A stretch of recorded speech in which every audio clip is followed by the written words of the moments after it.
So the next question is, Social Security is going to be a big issue. Any ideas on how to save it? I'm for removing the wage cap. Yeah, 100%. Okay. There, I don't understand why there's a wage cap on it. Pay your fair share. Yeah, If you exactly. make Pay more your money, fair you share. can pay. Yeah, yeah, and help our society, help everybody. I mean, not for nothing, um, uh, but undocumented immigrants, right? People that are here, going through the system, waiting for their court date. They are Hmm. paying up to $100 billion a year, around Yep, $100 billion a year in state, local, and federal taxes. absolutely. Hmm. And so they are actually paying, collectively paying Hmm. more than rich people, more than billionaires who are Yep. citizens, right, into Uh-huh. the Social Security system. Hmm. Speaking of Social Security, I have a question, and then I'll get back to the chat questions because I really like them. But I have a question. Donald Trump just said yesterday that we can't afford to fund Medicaid or Medicare or child care or take care of anything like that the American Right, people because we're in a need war. because he has to fund his wars. Um, Hmm. yeah, what do you think of that? How do you think that's going to play to your constituents?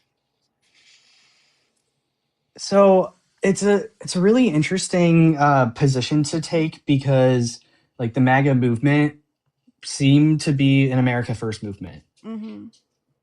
where we're he Trump said multiple times like we're not doing any more wars. I'm the president of peace. I'm solving wars. We're not going to get involved like other administrations have because we need to focus on ourselves. Well, this completely upends that is like the complete opposite of what you said. And if you're saying that it's one or the other, then it meant that we had money to fund all of these things before you decided to have a war and you chose something else. Mm-hmm. So there's going to be a percentage of the population that will back Trump no matter what. And that is what it is. And the same on, the far left side or whatever you want to call them. Like there's going to be people who are so entrenched that they're not going to change their minds or be able to move at all. But there's a huge group in the middle. And I think that if we're talking about, our costs of living is increasing, our children are going to school hungry, they don't have appropriate and inexpensive childcare, our families are moving out of district, we have so much infrastructure issues, and your president literally just said that we could have those if we weren't at war. I think that some people will change their minds. Yeah, I agree. I 100% agree.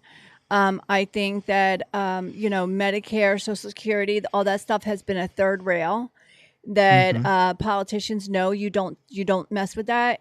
And during the campaign, Donald Trump, he promised that he was going to protect those things and that he Hmm. was going to solve the child care, affordability crisis and a lot of other things.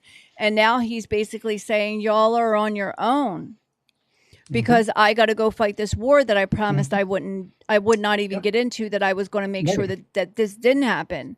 Hmm. And so, yeah, I think that people are going to be, I think they're going to be confused at first.